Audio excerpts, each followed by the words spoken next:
Part of the greatness of Judaism is the balance that it finds between so many extremes in the challenges of life. And I think the phenomenon of war is a great example. Such a difficult phenomenon, death, destruction, killing. How does one make any type of spiritual and moral sense of this phenomenon? And here we have extremes that we've seen this week between warmongering, belligerency on the right, a militaristic view of the world, and on the other extreme, a pacifistic view of the world, which doesn't know how to give any realistic response to the phenomenon of war, aggression, and in this case, self-defense. We've seen Iran and North Korea.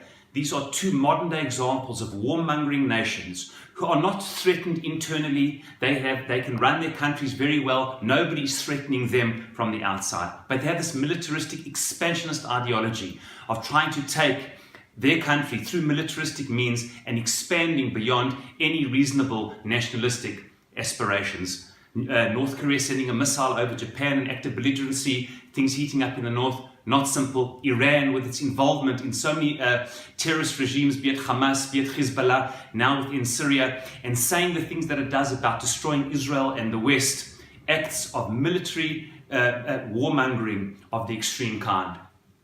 And on the other extreme, we have pacifists.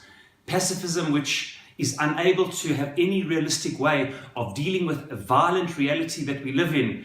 We hope and pray that it'll change, but so much violence and bullying, part of the human condition, with regimes trying to and succeeding in causing so much death and destruction. Pacifists say only non-violent solutions. Well, the unfortunate reality of life, where one is violently attacked, there has to be realistic ways of self-defense, and both of these extremes do not understand what one does with the reality of war. Comes along the Torah and the Jewish people since time immemorial, once again in this week's Parsha Kitei say, continuing the moral view from last week's Parsha, which says, yes, war is a reality of life, is an unfortunate reality of life, but one which when one needs to deal with it in an act of self-defense, one has to deal with it morally. Indeed, Isaiah, one of the greatest prophets of all time, Yeshayahu, says in chapter 2, the very famous words etched in the building of the UN, which we hope and pray that they live up to, you'll beat your swords into plowshares, your spears into pruning hooks. Nation shall not lift up sword against nation, neither shall they learn war anymore. Of course, the Jewish people have always believed that in the ideal utopian messianic era, the end of days, there will be no war.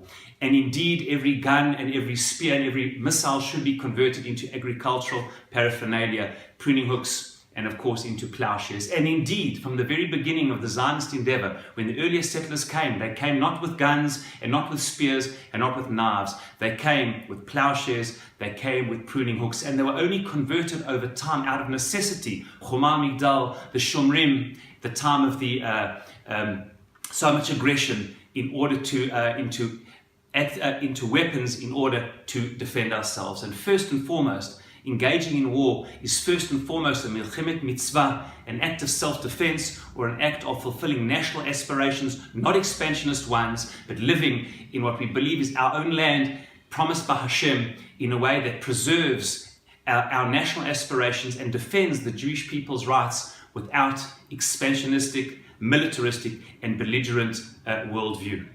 Finally, the Ramban says an incredible thing, Nachmanides, in this week's Parsha, perhaps summing up the Jewish view of warfare.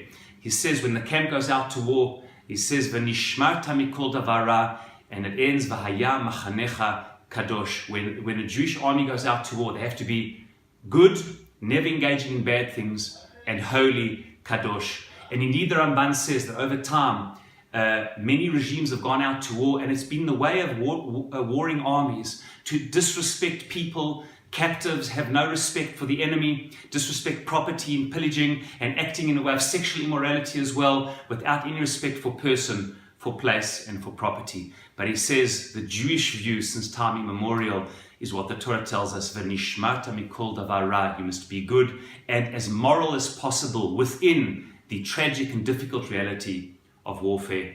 And may we, Be'ezrat Hashem, see the fulfillment of Yeshayahu's prophecy of beating the swords, the missiles, the entire army infrastructure into one of peace. But until that time, to realistically deal with whatever needs to be done in self-defense, but to deal with it as the Israeli army always aspires to do. As we said last week, one of the most moral, if not the most moral army in the world, as Ellen Dershowitz has said, no country in the history of man has dealt with the type of challenges that the state of Israel has dealt with in the moral way that it has dealt with it. And may we continue to deal with the challenges, whatever is presented before us, in the most moral, humane way possible.